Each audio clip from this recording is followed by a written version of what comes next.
I am lecturer from Alumni Kuala University, Department of Education Planning, Policy Studies and Leadership. आपके resource person नहीं आए बादशाह साहब, तो I am here in the class. मुझे बताएंगे कि आप में से कोई 10 मिनट की ब्रेक लेना चाहे नमाज के लिए, तो मेरी तरफ से इजाज़त है। अदरवाइज़ मैं फिर आपको थोड़ा एंगेज कर लेता हूँ। जब तक वो ज्वाइन होते हैं तो फिर बेटे मैं क्विट कर जाऊँगा। आप मुझे सिर्फ फीडबैक दे देंगे कि आपने पहले 2 यूनिट डिस्कस कर लिए हैं जी। अगर आप नमाज ब्रेक लेना चाहते हैं तो 100 बिस्मिल्लाह, फिर मुझे बताएं ताकि मैं भी 10 मिनट के बाद आके ज्वाइन हो जाऊं। और अगर वो हो जाते हैं, अगर इस दौरान वो खुद ज्वाइन हो जाते हैं तो बहुत अच्छा, अगर नहीं होते फिर मैं आपकी क्लास कंटिन्यू करूंगा। इतनी देर मुझे सिर्फ मुझे बता दें कि आपने फर्स्ट 2 यूनिट्स पढ़ ली हैं, तो आज हमने 3rd यूनिट शुरू करना है, ये क्या करना है, मुझे सिर्फ ये ब्रीफिंग दे दें ताकि मैं उन पॉइंट्स को डिस्कस कर लूँ।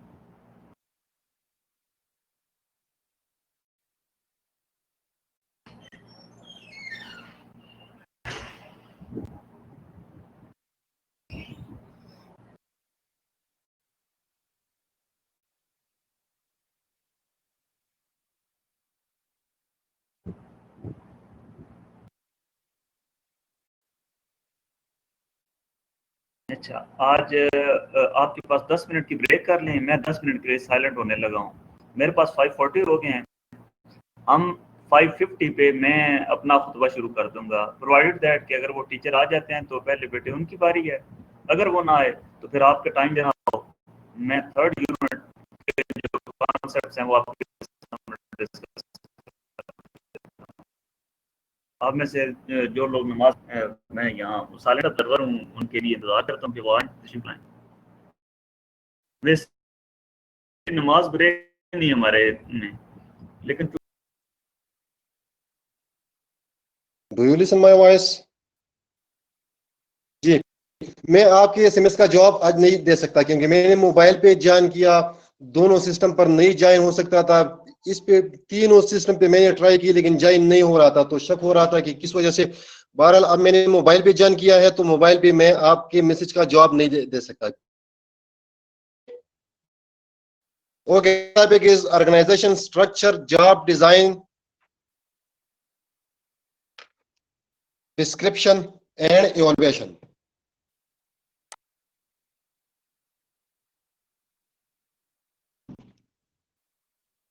There are some points that we will discuss: organization, organization theories,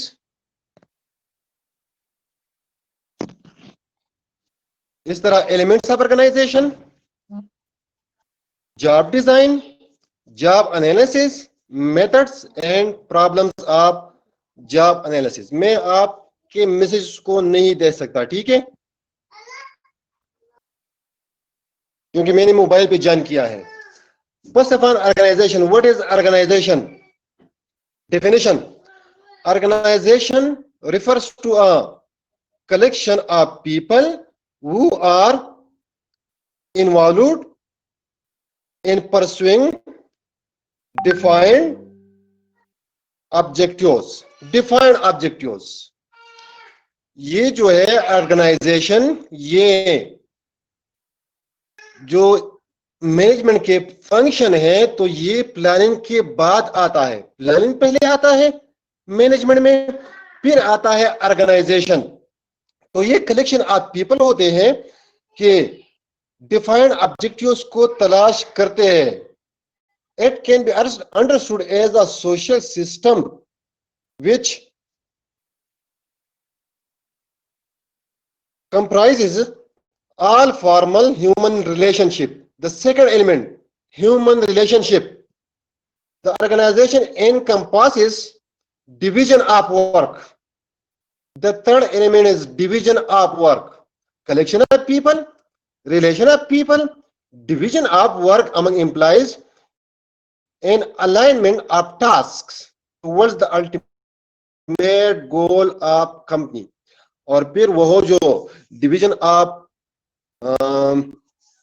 work होते हैं तो हर बंदे को टास्क दिया जाता है और फिर वो टास्क एक गोल को हासिल करते हैं।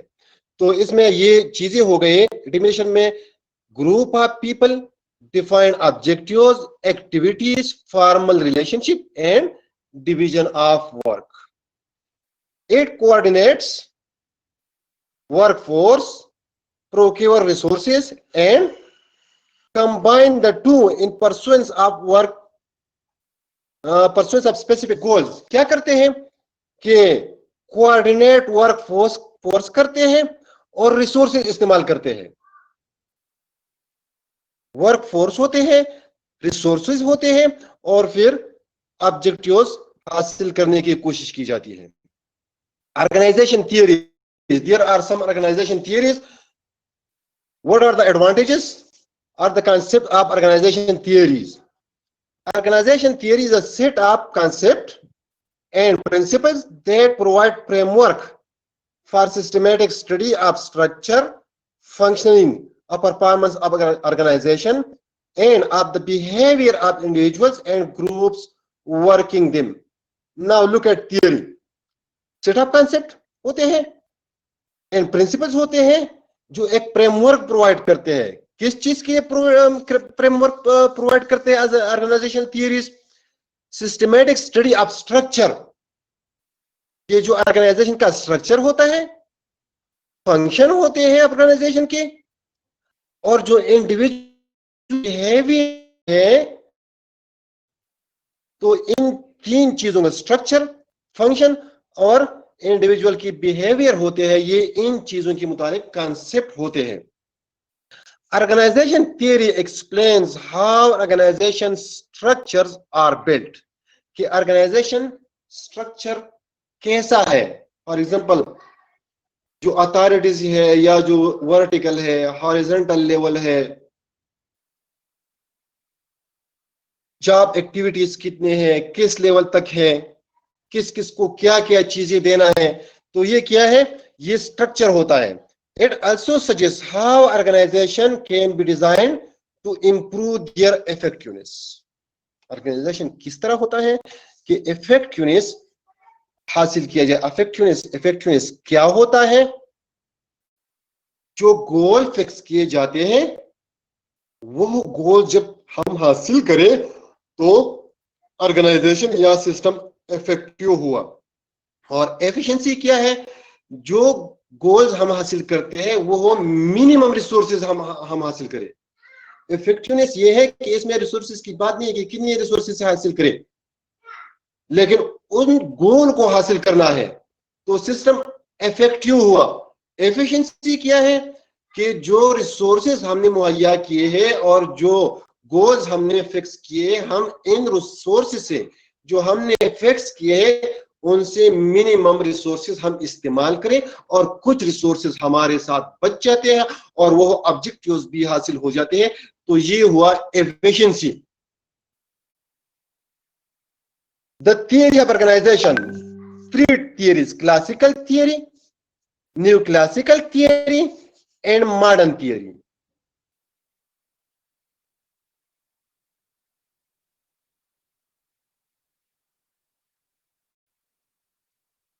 ओके जी, आप मेरे बातों को सुन रहे हैं ना? मैंने आपका चैटिंग बॉक्स आप खोल दिया, मुझे सुन रहे हो आप?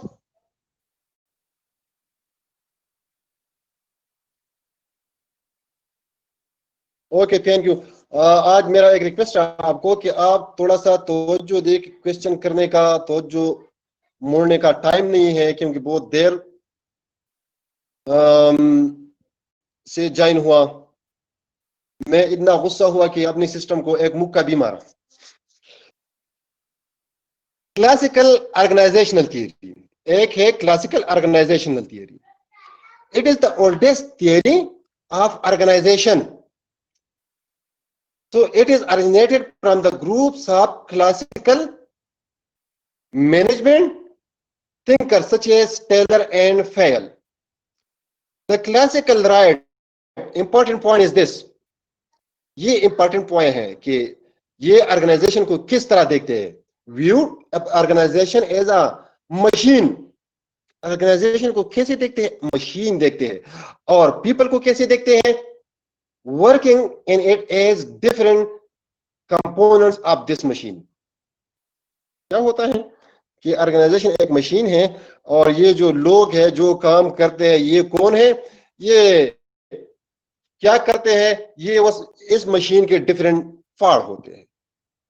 तो अब देख लेना कि मशीन तकता नहीं है ना, तो ये थियरी थी कि बंदों से जितना काम ले सकते हो तो लो।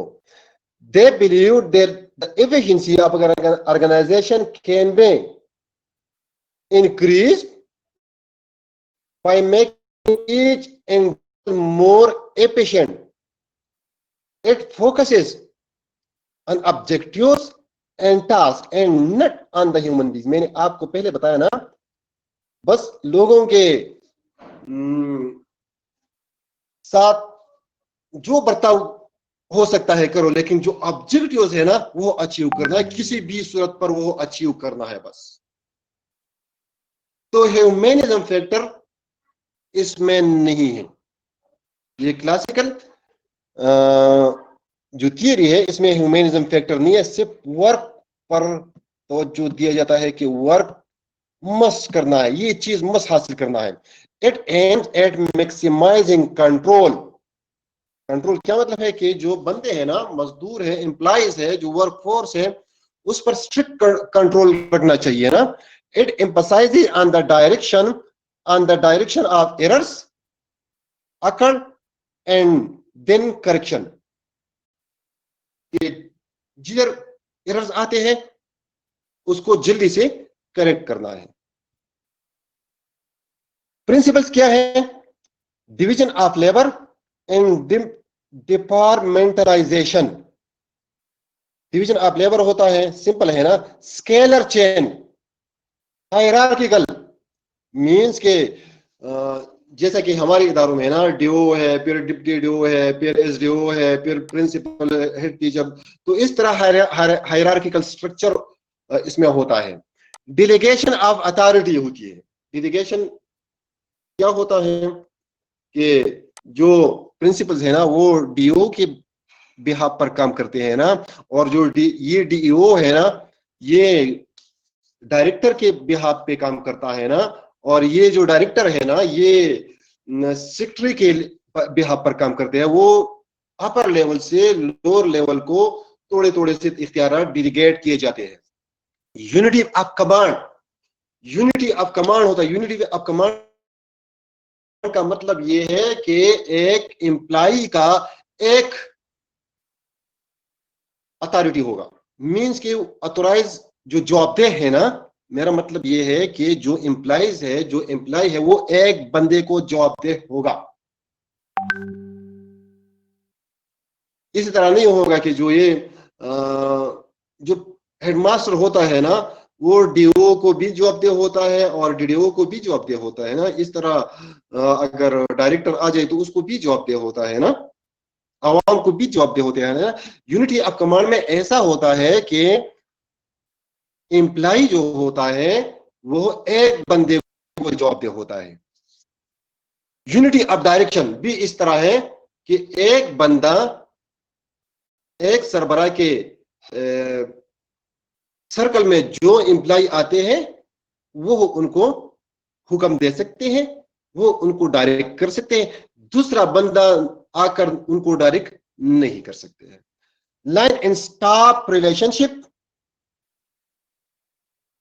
इसमें लाइन रिलेशनशिप होती है, स्टाफ रिलेशन होती है, स्पेन ऑफ कंट्रोल होती है। स्पेन ऑफ कंट्रोल का क्या मतलब है? इस तरह जो यूनिटी ऑफ कमांड की बात की गई कि हर बंदे के नीचे चंद लोग जेरे कंट्रोल होते हैं, तो ये उसका स्पेन ऑफ कमांड होता है। स्पेन किसी को कहते हैं? बालिश को कहते हैं ना।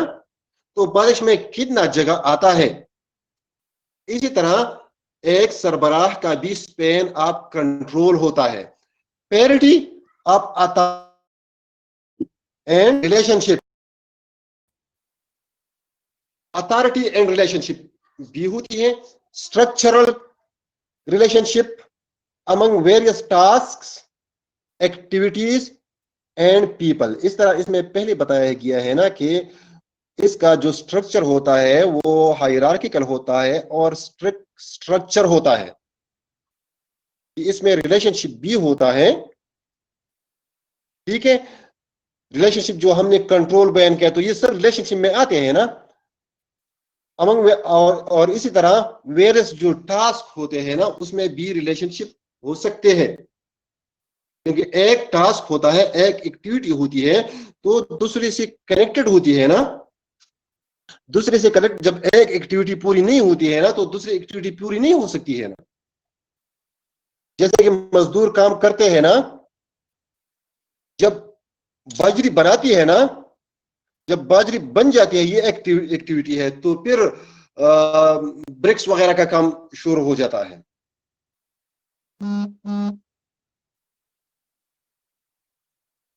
अब है neoclassical theory. Neoclassical theory originated from the findings of famous Hawthorne experiment conducted under the leadership of Mayo. Hawthorne क्या है कि बंदा जब एक काम करता है, उसने ठीक कहा किया तो वो दूसरे पर असर करता है।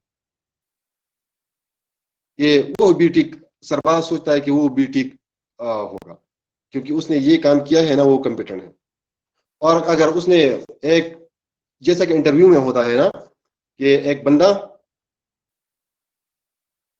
से इंटरव्यूअर जब एक क्वेश्चन से मुतासिर होता है ना तो वो दूसरा क्वेश्चन अगर गलत भी करे ना तो वो परवाह नहीं करते, मार्क्स देते हैं।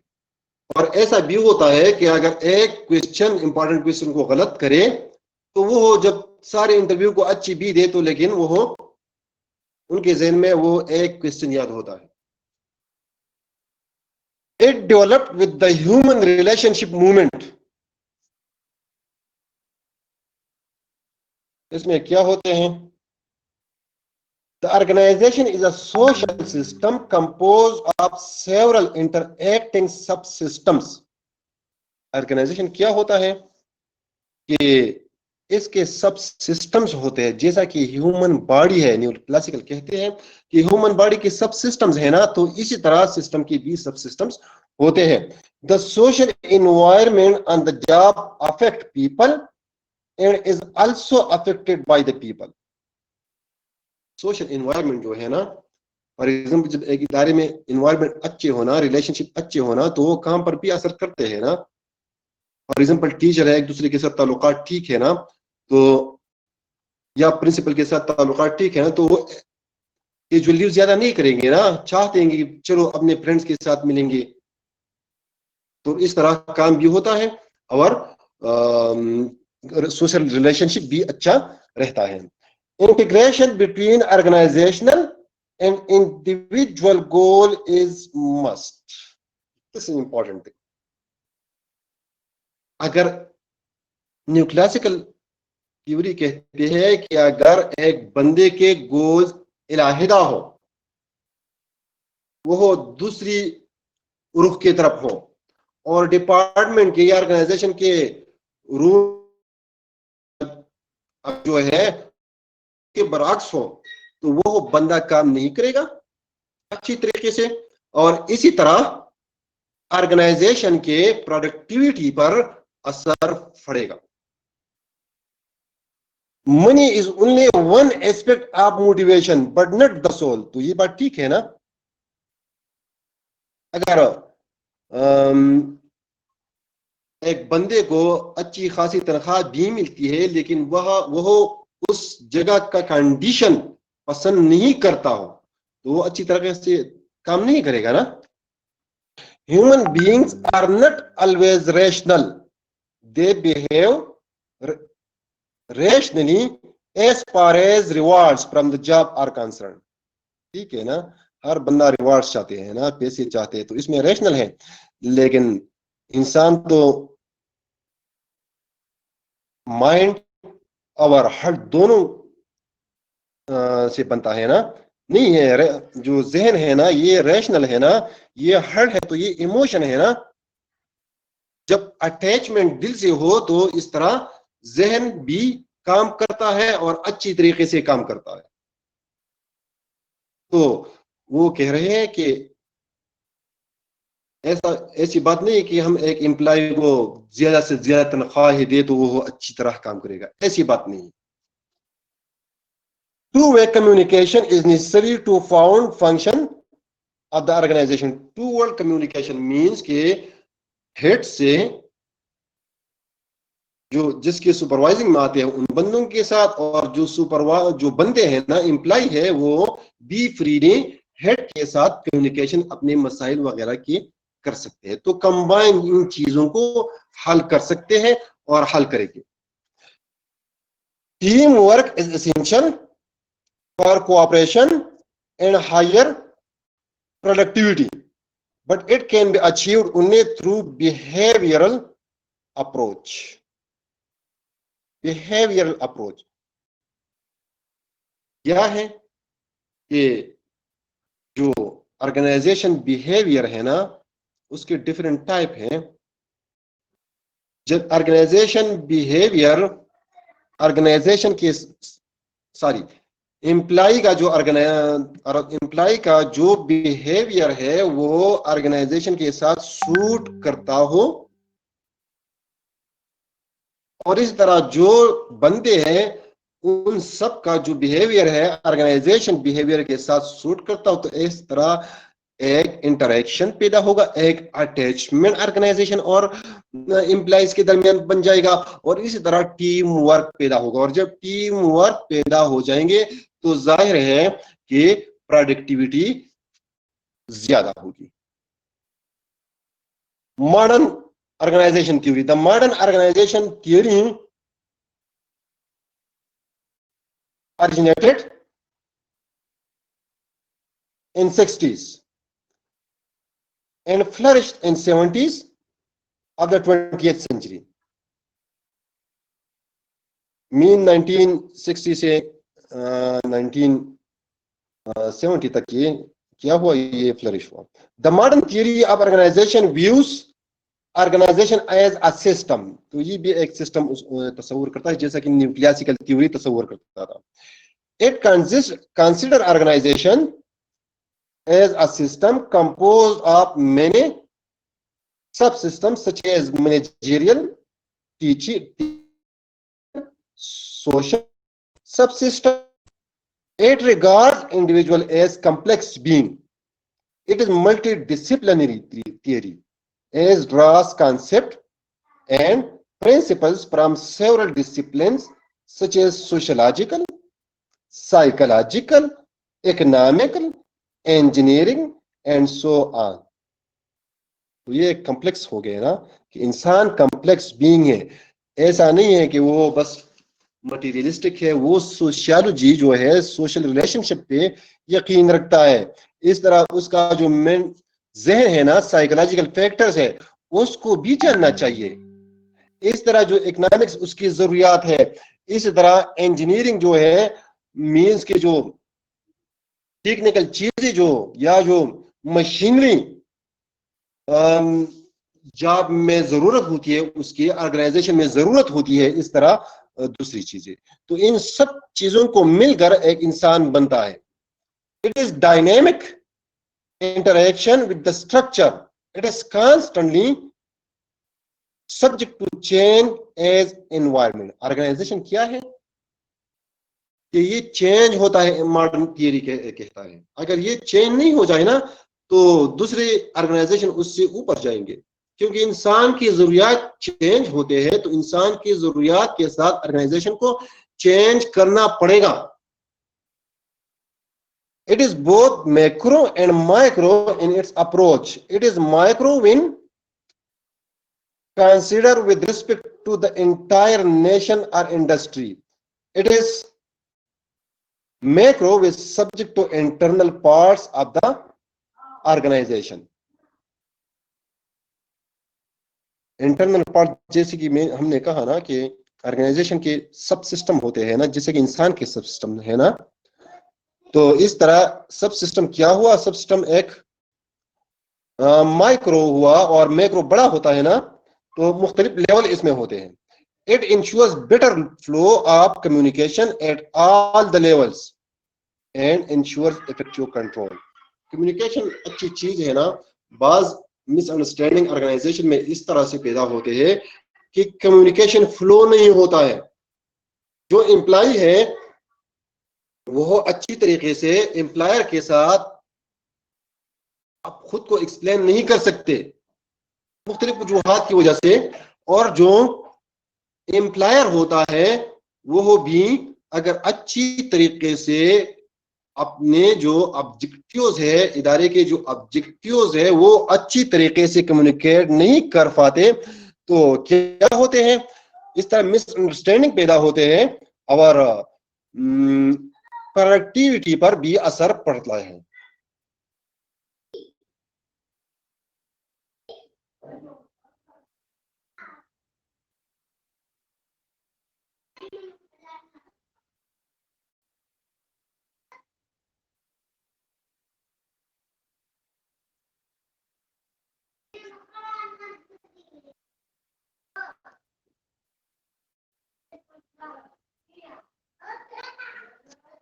Okay,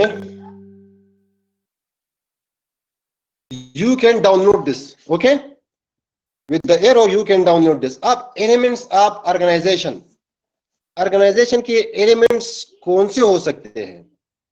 तो पहले इन चीजों को elements of organization से डिस्कस करना चाहता हूं कि ऑर्गेनाइजेशन एक सिस्टम होता है। सिस्टम होते हैं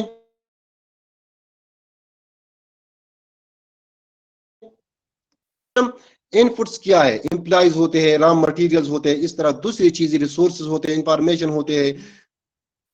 तो ये तो रिसोर्सेज हो गए। जैसे कि हमारी स्कूल में स्कूल होते हैं, स्टूडेंट होते हैं, फिजिकल रिसोर्सेज होते हैं, बुक्स होते हैं, तो ये चीजों को इकट्ठे किया जाए, टीचर्स होते हैं, प्रिंसिपल्स होते हैं, इदारे होते हैं, ये क्या, ये इनपुट है। ठीक है, फिर transformation process, it changes these inputs into something of value that can be exported back to the environment. environment से ये इनपुट हम लेते हैं, जो भी ऑर्गेनाइजेशन हो, एजुकेशन सिर्फ नहीं,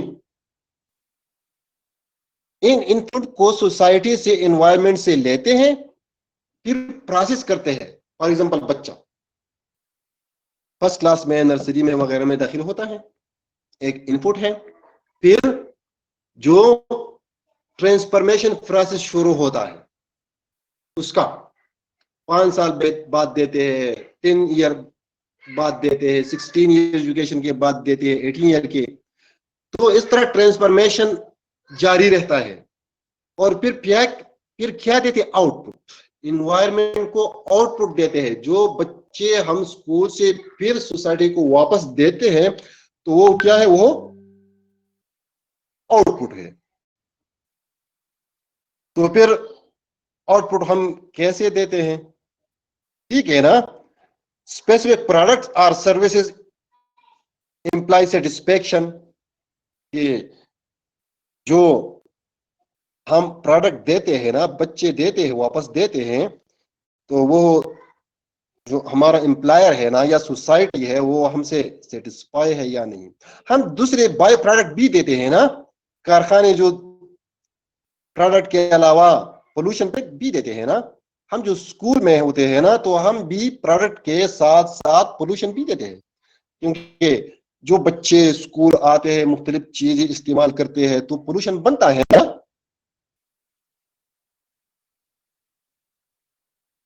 ओके, जो हम एलिमेंट्स के मुतालिक बातें कर रहे हैं, तो ये चंद क्वेश्चंस हैं, इसके बेस पर हमने इन एलिमेंट्स को लिए हैं। To what degree are activities are subdivided into separate jobs. एक एलिमेंट ये हुआ, इसका जो आंसर है ये एक एलिमेंट हुआ। On what basis will jobs be group together, ठीक है। To whom do individuals and group report? How many individuals can manage efficiently and effectively direct. मैंने आपको एफिशिएंट और इफेक्टिव का डिफरेंस बताया ना. What does decision authority lie, and to what degree there will be rules and regulations to direct employees, managers. अब आते हैं ये किन सवालात का जवाबात हमें मिलते हैं. एक फर्स्ट जो सवाल था ना, हमने डिवीजन के मुताबिक बात की ना, work socialisation, specialisation, work specialisation जो है ना, तो इसमें क्या होता है, डिवीजन ऑफ लेबर होता है. फॉर एग्जांपल एक टीचर साइंस का होता है, एक टीचर मैथ्स का होता है, ऐसे होते हैं ना, एक टीचर इंग्लिश. स्पेशलाइजेशन हो गई ना, डिवीजन ऑफ लेबर हो गई ना. इस तरह बैंक में जो होते हैं, इस तरह जो बूट के कारखाने में होते हैं, शूज के कारखाने में होते हैं, एवरी ऑर्गेनाइजेशन में होते हैं. The degree to which task activities in an organization are divided into separate jobs. Division of labour होते हैं तो स्पेसिफिक टास्क भी होते हैं, तो इसमें भी फर्दर डिवाइड कर सकते हैं. A job is broken down in steps and each step is done by a different person. Work specialization क्या करते हैं, human diseconomies from specialisation came to be known as boredom, fatigue, stress, low productivity, poor quality, increase absenteeism and high turnover. इसमें ये जो हमने बयान किए ना, जो फटीग वगैरह, ये वर्क स्पेशलाइजेशन की खामियां है. कैसी खामियां है कि ऐसी खामियां हैं कि फॉर एग्जांपल हमने एक बंदे को फॉर एग्जांपल एक कारखाने में सिर्फ इस पे लगाया कि वो पैकिंग करे, ठीक है ना, वर्क स्पेशलाइजेशन है ना, लेकिन वो बार बार बार बार ये करके वो थक जाएगा इससे, वो फिर ये काम करना नहीं चाहेगा, क्योंकि इंसान तो वैरायटी चाहता है ना. और इस तरह ये क्या हुआ, ये मोनोटनी हुआ.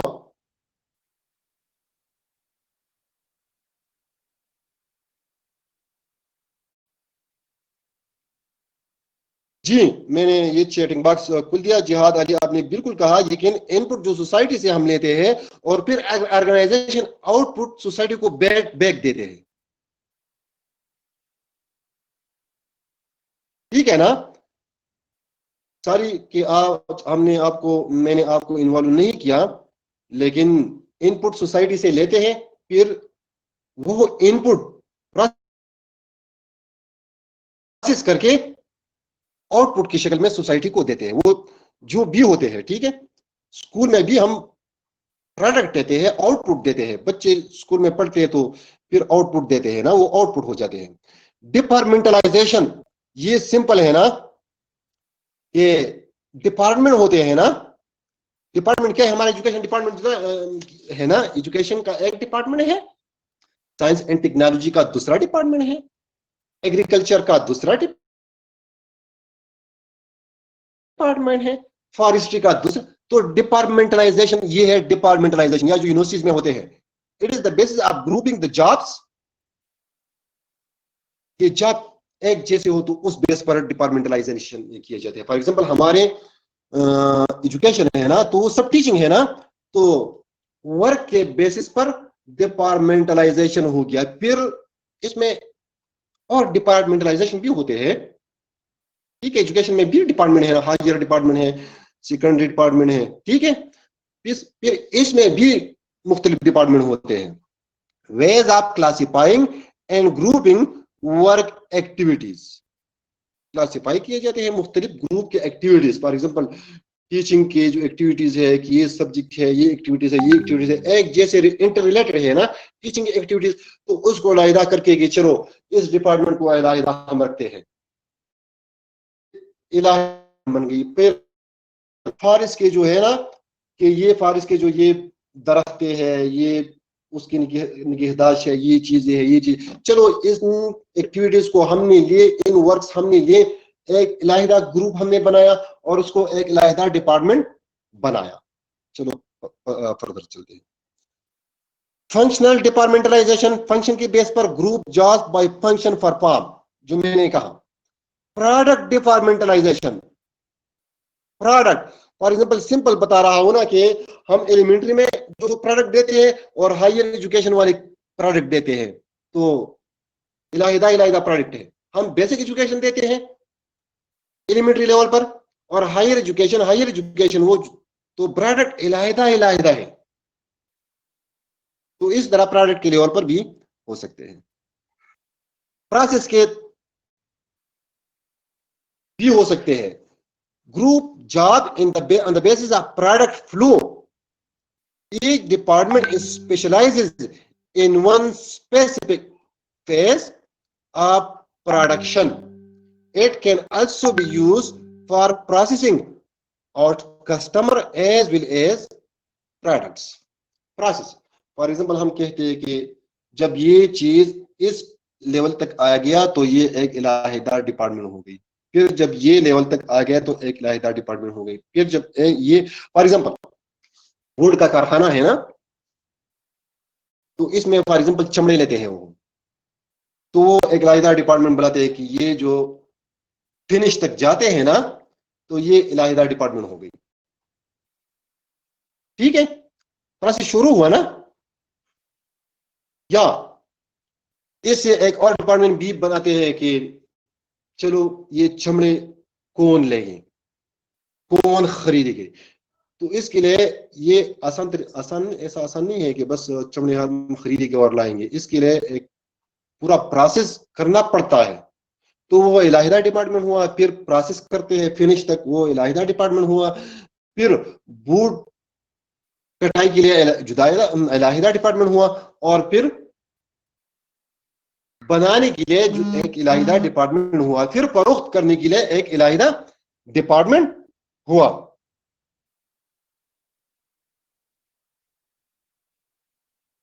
ठीक है, समझ रहे हो ना।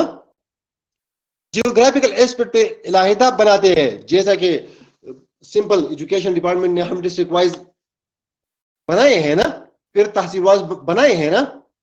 Customer group job on the basis of common customers, जैसे कि माइक्रोसॉफ्ट डिपार्टमेंट है, organise around 4 customer markets, consumers, business, large corporation, software developers. तो कस्टमर के लेवल पर भी डिपार्टमेंट बन जाते हैं। Chain of command, third element है चेन ऑफ कमांड।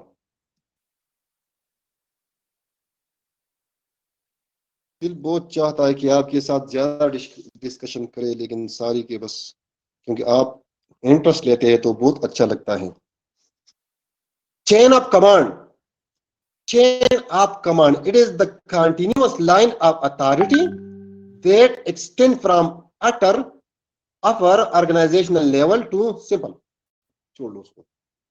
क्या है कि हमारा एजुकेशन डिपार्टमेंट है ना, मिनिस्टर है, चीफ मिनिस्टर है, के बाद मिनिस्टर एजुकेशन मिनिस्टर है, एजुकेशन मिनिस्टर के बाद डायरेक्टर है, डायरेक्टर के बाद एडिशनल डायरेक्टर होता है, एडिशनल डायरेक्टर के बाद 2-3 डिप्टी डायरेक्टर्स होते हैं, असिस्टेंट डायरेक्टर्स होते हैं, फिर आते हैं डीओस को, डीओस के बाद डिप्टी डीओस होते हैं, एसडीओस होते हैं, इस तरह प्रिंसिपल्स होते हैं, टीचर्स होते हैं।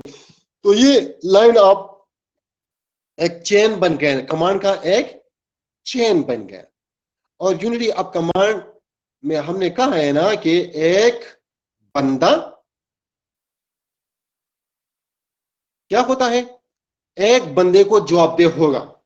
लेकिन अब मॉडर्न जमाने में ऐसा नहीं है, मैंने आपको पहले बताया ना कि एक बंदे के, एक एम्प्लॉय के 2-3 हेड्स हो सकते हैं। फॉर एग्जांपल डायरेक्टर जब स्कूल को आते हैं तो क्या हम उसको जवाबदेह नहीं है? स्पेन ऑफ कंट्रोल मैंने आपको कहा ना 4 number of employees a manager can efficiently and effectively manage, कि कितने एम्प्लॉइज एक मैनेजर के नीचे काम करेंगे। फॉर्मलाइजेशन क्या है? In organisation with high formalisation there are explicit job description. तो एक एलिमेंट ऑर्गेनाइजेशन का ये हुआ ना कि हर बंदी के लिए जॉब डिस्क्रिप्शन होना चाहिए कि ये काम वो करेंगे। नुमेरस रूल्स, ये रूल्स होगी कि ये रूल्स अप्लाई होंगे। Clearly defined procedures covering work processes, कि किस प्रोसीजर्स के तहत काम चलेगा, प्रोसेस होगा। जो हमारे जो टीचिंग डिपार्टमेंट है ना, इसमें अगर कुछ लोग गवर्नमेंटल जॉब पे हो गए, कुछ लोग प्राइवेट जॉब में, तो आप बेहतर समझ सकते हैं ना कि एक प्रोसीजर होता है ना। ऐसे नहीं है कि बस हम हैज़ार्ड पर काम करते हैं। In short, it is the extent to which employees behaviour is guided by rules and procedures. Behaviour क्या होता है एम्प्लॉय का? वो जो करता है ना, वो ऑर्गेनाइजेशन में जो करता है वो बिहेवियर होता है, ऑर्गेनाइजेशनल बिहेवियर होता है जो करता है एम्प्लॉय। तो वो रूल्स रेगुलेशन को फॉलो करते हुए बिहेवियर शो करता है। Employees have little discretion as to what to be done, when and how. आप एजुकेशन टीचिंग स्कूल में होता है ना, तो एम्प्लॉयज जानते हैं ना कि क्या करना चाहिए, किस तरह करना चाहिए और कब करना चाहिए। ठीक है, हमें टीचिंग का पता है कि हमें किस सब्जेक्ट पढ़ाना है, क्या पढ़ाना है, किस तरह पढ़ाना है और कौन से टाइम पर क्लास लेना है, ये चीजें हैं ना। सेंट्रलाइजेशन क्या होता है? सिंपल बयान करता हूं, इसको छोड़ लो। ये अथॉरिटी क्या होती है? कंसेंट्रेट होती है। कंसेंट्रेशन क्या मतलब है? फॉर एग्जांपल पाकिस्तान का एक मिसाल दे रहा हूं। पहले जो होता था ना, फेडरल मिनिस्टर होता था, ये जो हमारे प्रोविंशियल मिनिस्ट्रीज होती थी, ये उसकी निगरानी होती थी ना। जैसे कि अगर प्रोविंशियल लेवल पर है फिर भी सेंट्रलाइजेशन है, डिसेंट्रलाइजेशन नहीं है। क्योंकि हम जो होते हैं वो डीओ को रिस्पॉन्सिबल, प्रिंसिपल को रिस्पॉन्सिबल होते हैं, प्रिंसिपल डीओ को, डीओ डायरेक्टर को, और इसी तरह हायर अथॉरिटी को जाते हैं। हम अपने तौर से कोई कुछ नहीं कर सकते, ऊपर से चीजें आते हैं और हम वो इंप्लीमेंट करते हैं। तो इसका नुकसान क्या होता है? नुकसान ये होता है कि जब डिसीजन लेना पड़ता है तो उसमें बहुत सा टाइम लगता है, क्विक एक्शन नहीं ले सकते, ये नुकसान होता है। लेकिन फायदा क्या होता है कि एक यूनिटी होती है, क्योंकि एक रूल सब पर लागू होते हैं ना, सब वो करते हैं। जो करिकुलम है फॉर एग्जांपल, जो चीजें है ना, तो वो सेंटर से लागू होते हैं, सेंटर को जवाबदेह होते हैं, सेंटर जो चीजें बनाते हैं वो हम फॉलो करते हैं जो रूल्स, तो यूनिटी बनाते हैं। ये एक खासियत, गुड क्वालिटी है। और जो पहले वाला मैंने बयान किया वो क्या है? बैड क्वालिटी है। डिसेंट्रलाइजेशन सिंपल हम बयान करते हैं। डिवोल्यूशन जो हम 18वीं तरमीम के जरिए डिवोल्यूशन हुआ ना, डिलीगेशन क्या है कि अथॉरिटी को डिवाइड करते हैं, निचले तबके को अथॉरिटी देते हैं। डी कंसंट्रेशन होते हैं, जो कंसंट्रेशन का अपोजिट है ना, कि अथॉरिटी कंसंट्रेट नहीं होती है, अथॉरिटी डी कंसंट्रेट होती है, बहुत से लोगों को जाते हैं, लोअर लेवल तक जाते हैं।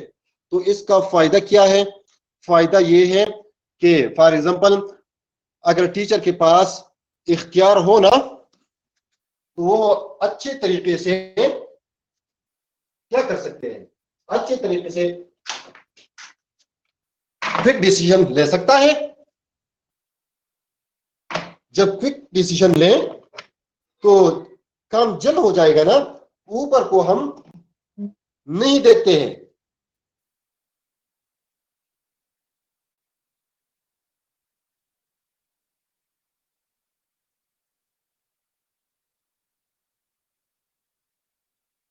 ओके जी, आ गए। तो ऊपर को हम नहीं देखते हैं ना। अगर ऐसा हो कि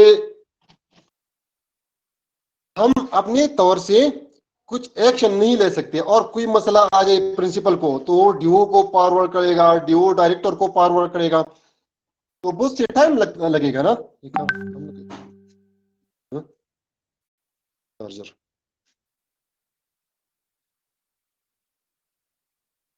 पता है।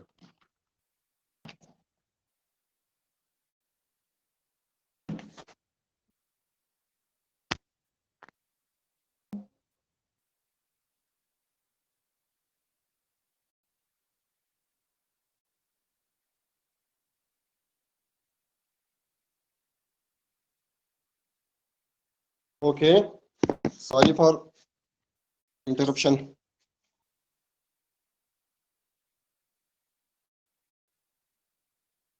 अब आते हैं जॉब डिजाइन पर। वो हो गए एलिमेंट्स ऑफ ऑर्गेनाइजेशन, जो 6 एलिमेंट्स थे हमने बयान किए।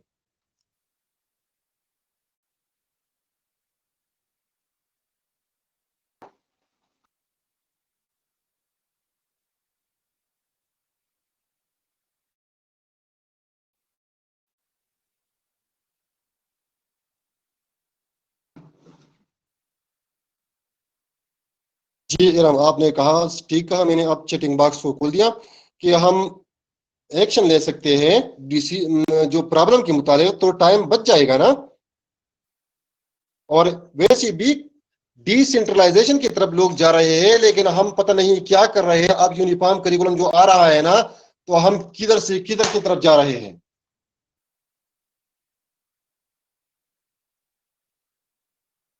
हाँ इरम फातिमा, आपने भी तो एक चीज होती है ना इरम, कि हर चीज के नुकसानात भी हो सकते हैं, फवाइद भी हो सकते हैं, ठीक है ना। लेकिन हम दोनों को, जैसे कि कल हम कह रहे थे कि जब हम डिसीजन लेंगे ना, तो हम plus points minus points, plus point एक तरफ लिख लेंगे, माइनस पॉइंट दूसरी तरफ लिखेंगे। हमने डिफरेंट मॉडल बयान किए ना, तो इससे हम आसानी से ये कर सकते हैं। लेकिन बात यह है कि हम इस लेवल की क्वालिफाइड हो कि डिसीजन लेंगे और ठीक लेंगे।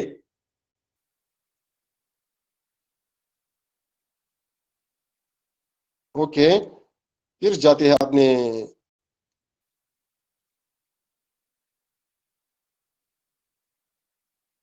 Job design. जॉब डिजाइन क्या है? According to Michael Armstrong, job design is the process of deciding on the contents of a job in terms of its duties. duties क्या होंगे जॉब के, and responsibilities क्या होंगे, on the methods to be used carrying out on the job. कौन से rules job के लिए होंगे, मेथड कौन से अप्लाई किए जाएंगे, in terms of techniques, systems and procedure, and on the relationship that should exist between the job holder and his superior, subordinates and colleagues. job design क्या है?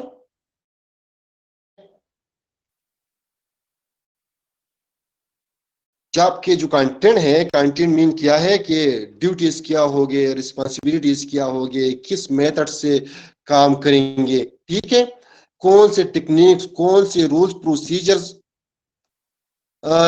इस्तेमाल करेंगे, और इस तरह उसके अपने बंदों के साथ रिलेशन क्या होगा, सुपीरियर के साथ रिलेशन कैसा होगा।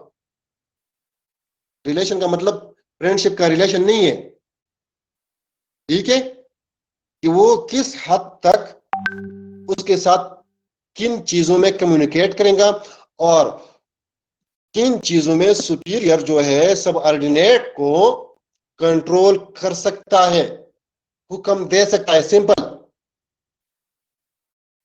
ठीक है।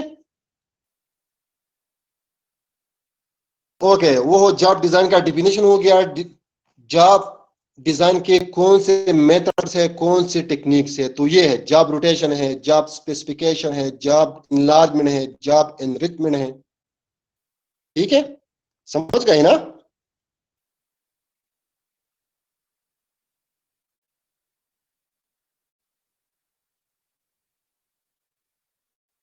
हाँ मोहम्मद इद्रीस, मैं आप मुझे अब दूसरे तरफ ले जा रहे हैं ना, तो मेरे ख्याल में ये मिलेंगे, मुझे ये याद रखेंगे। ठीक है, मैं खुद याद रखूंगा भी। ठीक है, अब हम दूसरी तरफ जाएंगे तो टाइम कम है कि ये एक टॉपिक को तो कवर करें। जैसा कि एक बंदे ने आपको जवाब भी दिया ना, job rotation implies the shift of the employee from one job to another. Simple बयान करते हैं कि फॉर एग्जांपल एक बैंक है और इसमें एक बंदे को कभी कैशियर बनाया जाता है, कभी कंप्यूटर पर डेटा एंट्री के लिए बिठाते हैं। ठीक है ना? तो ये क्या हुआ, जॉब रोटेशन हुआ, वो एक काम नहीं करता है। उसका फायदा क्या होता है, क्योंकि एक इंसान डिफरेंट जॉब करते हैं तो वो खुश होता है। और कंपनी को क्या फायदा हुआ कि फॉर एग्जांपल ऑपरेटर नहीं आया है तो ये मौजूद है तो ये काम वो कर सकता है। अगर कैशियर नहीं आया है तो ये ऑपरेटर कैशियर का काम कर सकता है। लेकिन क्या होते हैं कि नुकसान भी होता है कि ये जब शिफ्टिंग होते हैं ना बार बार, तो एक किस्म का इंटरप्शन होता है और काम पर असर पड़ सकता है। Job simplification, here the jobs are simplified और specialised. Simple, a given job is broken down into small, simple बता रहा हूं। ये सिंप्लीफिकेशन क्या है, जो टीचिंग में अब हो रहे हैं ना कि चलो ये बस बायोलॉजी टीच करेगा, ठीक है, ये इंग्लिश टीच करेगा, ठीक है, ये मैथ्स टीच करेगा। ये क्या हुआ, सिंप्लीफिकेशन हुआ कि जॉब्स को, टीचिंग जॉब्स को डिफरेंट जॉब्स में डिफरेंट पार्ट्स में डिवाइड किया गया। और एक कंपनी को जाते हैं तो एक कंपनी, एक बंदा पैकिंग करता है, एक बंदा चीजें उसको लाते हैं, एक बंदा लेबल लगाते हैं।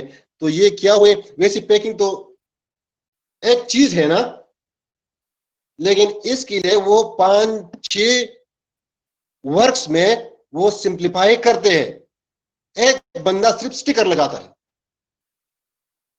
तो ये क्या है, सिंप्लीफिकेशन। क्योंकि और ऐसा भी हो सकता है कि जो पैक करता है वो भी स्टिकर लगा सकता है, लेकिन इसके फायदे क्या है कि वो उस चीज में एक्सपर्ट हो जाता है, वो जल्दी जल्दी काम कर सकता है, गलती के रुझानात कम हो जाते हैं। लेकिन दूसरे तौर पर क्या है कि मोनोटनी हो जाती है, एक इंसान एक काम से थक जाता है, बार बार रिपीटिशन होती है ना। और दूसरी अच्छी बात यह है कि बस थोड़ी सी स्किल उसके लिए चाहिए ना। फॉर एग्जांपल एक टीचर मैथ्स केमिस्ट्री जो चीजें पढ़ाते हैं ना, तो बहुत के स्किल्स कंपिटेंसीज की जरूरत होती है। लेकिन अगर एक चीज पढ़ाते हैं ना तो क्या होता है, स्किल कंपिटेंसी, मुख्तलिफ किस्म के स्किल्स कंपिटेंसीज जो है वो कम हो जाते हैं, ज्यादा की जरूरत नहीं करने पड़ते हैं।